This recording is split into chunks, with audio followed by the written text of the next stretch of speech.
بسم اللہ الرحمن الرحیم۔ معزز سامعین و ناظرین، ان دنوں سوشل میڈیا پہ ایک خبر گردش کر رہی ہے۔ آپ سب دیکھتے ہیں کہ اپر چترال کے جو ڈگری کالج ہے بوڑی میں،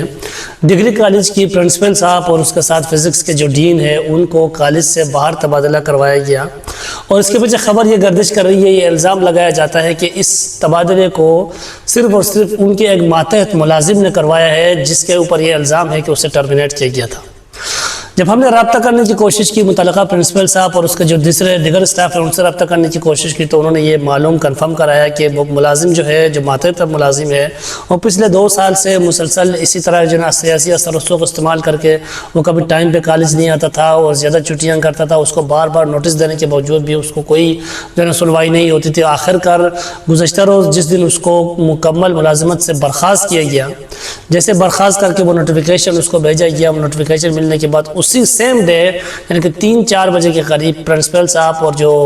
فزکس کا ڈین ہے انہوں نے کالج سے باہر تبادلے کا نوٹیفیکیشن جاری کیا گیا۔ اب سوال یہ ہے کہ جب بھی تبادلہ ہوتا ہے تو اس کے الٹرنیٹ بندے کا نوٹیفیکیشن جاری ہوتا ہے کہ آپ کو یہاں سے باہر ٹرانسفر کیا گیا اور آپ کی جگہ میں اس بندے کو یہاں پرنسپل لگایا گیا، یا پھر جو متعلقہ پوسٹ ہے وہ ہم اسی کو یہاں آپ کی جگہ پہ ٹرانسفر کیا گیا۔ اپر چترال انتہائی پسماندہ علاقہ ہے، وہاں پر کوئی جانے کو تیار نہیں ہے۔ جتنے بھی ایجوکیشن یا ہیلتھ کے ڈپارٹمنٹ میں جو بھی ڈاکٹرز یا پھر جو پروفیسر صاحبان وہاں پڑھا رہے ہیں،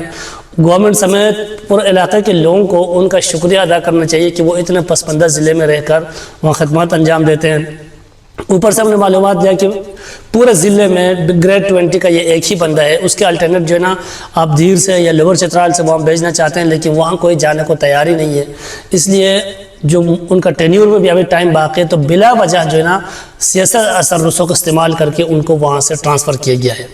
ساتھ ہے جو ڈپٹی اسپیکر ہے اس وقت خیبر پختونخوا کی جو اسمبلی ہے، صوبائی اسمبلی میں جو ڈپٹی اسپیکر ہے، ڈپٹی اسپیکر صاحبہ کا تعلق بھی اسی سیم ضلع سے ہے،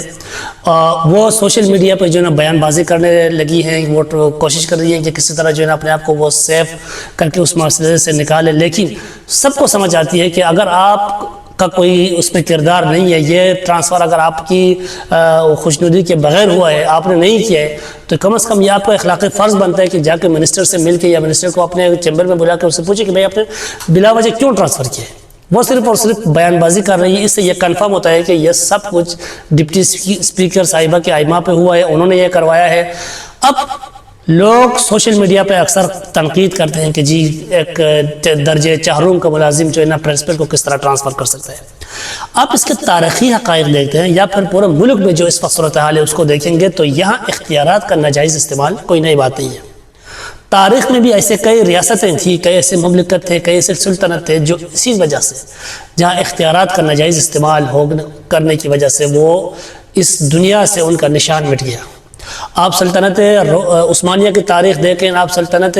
روم کی تاریخ دیکھیں، یا پھر آپ مغل سلطنت کی تاریخ دیکھیں، اس میں یہی صورتحال تھی۔ سلطنت روم کو دبانے میں پریٹورین کی جو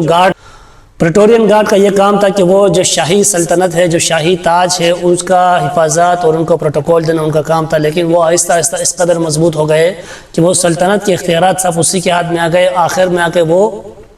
بادشاہ کے قتل کے بعد سلطنت کا جو تخت تھا اس کو باقاعدہ نیلامی کر کے جو زیادہ پیسہ دے گا اسی کو لا کے انہوں نے سلطنت پہ بٹھا دیا۔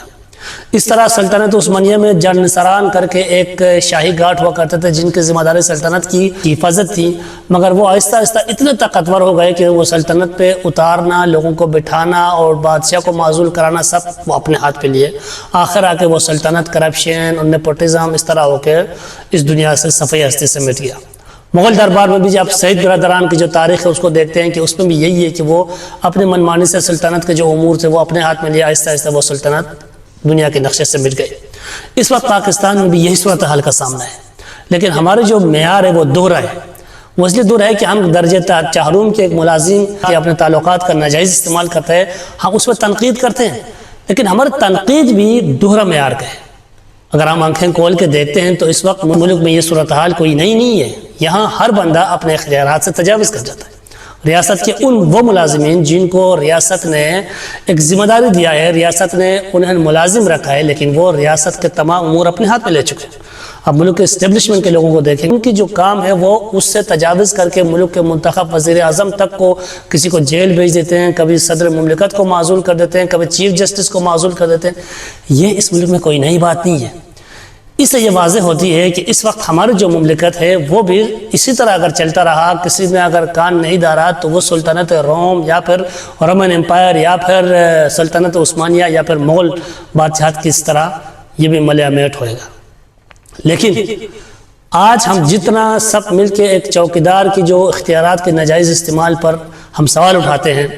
تو جو ریاست کے چوکیدار ہیں، جن کو ریاست نے ایک آئین کے تحت ذمہ داری دی ہے کہ وہ اپنے اختیارات کا جب غلط استعمال کرتے ہیں تو ہم اکثر خاموش رہتے ہیں۔ کیوں؟ کیونکہ ہمارے اندر ایک ڈر پیدا کیا گیا ہے۔ یہاں پہ ہم اس بات کو سوچنا چاہیے کہ اختیارات کا غلط استعمال کسی بھی لیول پہ ہو، چاہے وہ چوکیدار پہ لیول پہ ہو، چاہے وہ اسٹیبلشمنٹ کے لیول پہ ہو، چاہے وہ صوبہ لیول پہ ہو یا پھر ملک کے کسی بھی لیول پہ، ہمیں اس بات کو ذہن نشین کر لینا چاہیے کہ ہمیں